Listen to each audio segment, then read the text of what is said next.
क्या महत्व है और पानी दान करने से क्या मिलता है। एक संत महाराज जी थे और एक लाला जी छोटी सी दुकान चलाते थे, छोटी सी दुकान, और उनका काम था किसी को पानी भी नहीं पिलाते थे। दान तो बहुत बड़ी चीज है, न कीर्तन में जाना, न सत्संग में जाना, न कहीं भागवत में, न कथा में किसी में जाते ही नहीं थे। इतनी नफरत थी, किसी को भी दबा के पा जाए उसको भी पानी क्या, आओ जी भी नहीं कहते थे कि आओ महाराज बैठो, वो भी नहीं कहते थे। तो एक संत जी ने परीक्षा ली उस नाना जी की, छोटी सी दुकान पर चुकी थी, जरा ध्यान से सुने भी सभी के सभी। अरे पानी बाद भी देते, पानी देते रहिए फिर।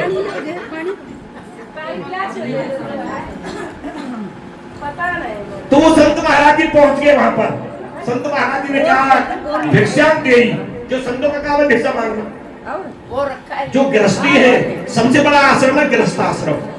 गृहस्थ आश्रम में कितनों का भला करता है, संतों को भी देता है, गृहस्थियों को भी देता है, और जो अपने निर्जीव जानवर है, कुत्ता है, बिल्ली है, बंदर है, सबको भी देते हैं। ये लोग गृहस्थ आश्रम। अब उन्होंने कहा कि भिक्षा दे, तो जो लाला जी थे उनका बाबा हाँ क्या चाहिए, उन्होंने बेटा आधी रोटी चाहिए।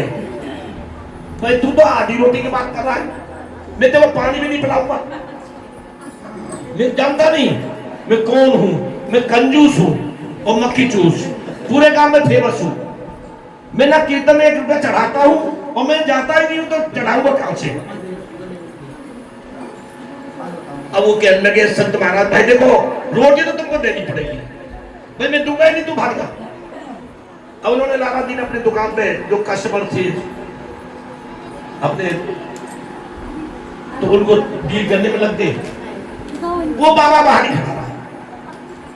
अब उसने 1 घंटे बाद देखा तो बाबा खड़ा है, बच्चन कोई बात देख ही मत इसी तरह, कब तक खड़ा रहेगा कि चला जाएगा।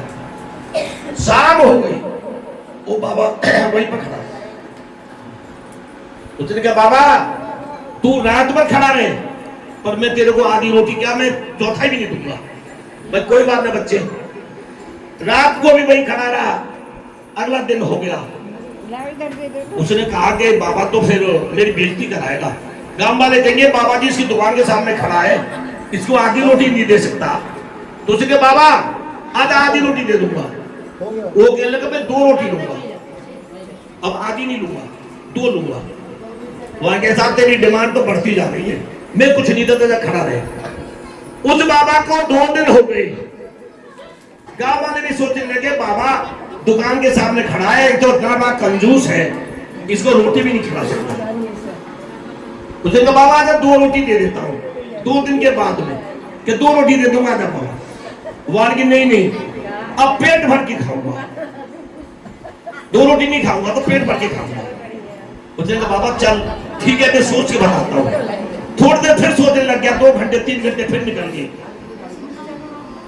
उसने लाला जी ने फिर बुलाया कि बाबा बता जब 2 रोटी नहीं है तो झिटकी रोटी खिलाता हूँ, भाई अब रोटी नहीं खाता। भाई बाबा अब क्या करेगा, बनगी में कुआं खुदवाऊंगा, 1 नहीं 2। उसने कहा बाबा मैं तो ना तो कुआं खुदवा सकता, रोटी तो चल मैं तेरे लिए खिला सकता था, अब कुआं नहीं खुदवाऊंगा। रात भर बाबा फिर खड़ा रहा। अगले दिन लाला जी को शर्म आई, उनका चलो कुआं तो मेरे खेत के पास ही खुदेगा, ये बाबा कौन सा लेके जाएगा। बच्चन बाबा कुआं खुदवा देता हूँ, जरा ध्यान से सुनना, ये बहुत वो है, इसमें रहस्य छुपा हुआ है कुएं के अंदर। आप थोड़े से विचलित हो जाएंगे तो रह जाएगा सत्संग।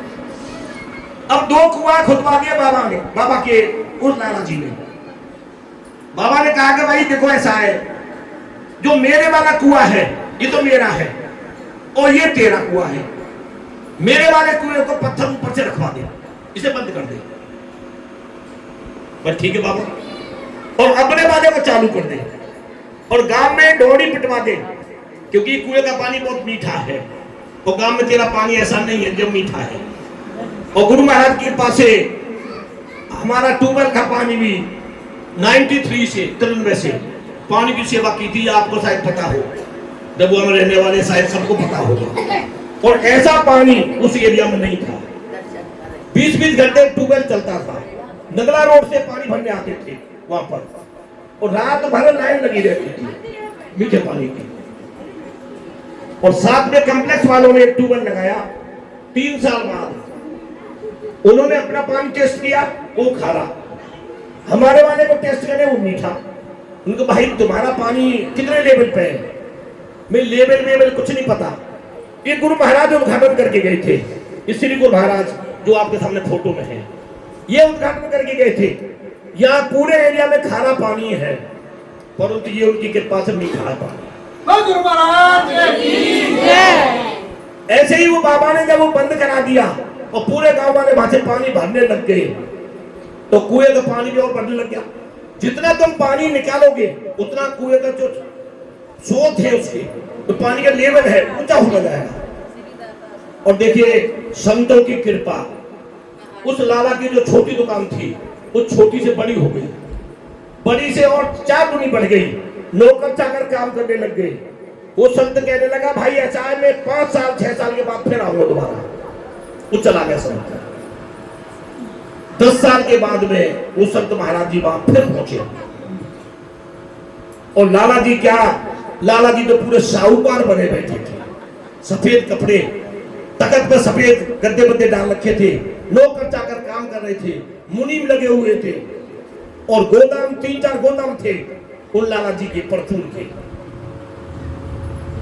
संतों ने प्रणाम किया। लाला जी ने तुरंत पहचान लिया, वो ये तो कोई बाबा हैं जो मेरा पानी का कुआं खुदवा के गए थे। उन्होंने पैर पकड़ लिए, उनको शिकंजी जो भी सेवा कर सकता था, मेवा खिलाई, दूध पिलाया।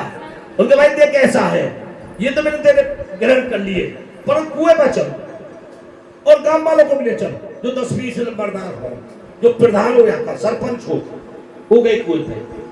मैं तेरा कुआं देख कितना ऊपर लेवल बढ़ रहा है। अब मेरे वाले कुएं देख, इसके पत्थर हटाओ, पत्थर हटा के क्या करिश्मा होता है। उस कुएं में पानी नहीं था, बिल्कुल पानी खत्म हो गया उस कुएं का। क्यों खत्म हो गया? उस पानी का दाम चल रहा था, उस पानी का पूरे गांव वाले भर रहे थे पानी उसमें से, इसलिए वो और बढ़ रहा था, उसका लेवल ऊंचा होता जा रहा था। दान करने से कभी पैसा नहीं घटता, न दान करने से पानी घटता। तो ये दान कलयुग में महिमा है दान की।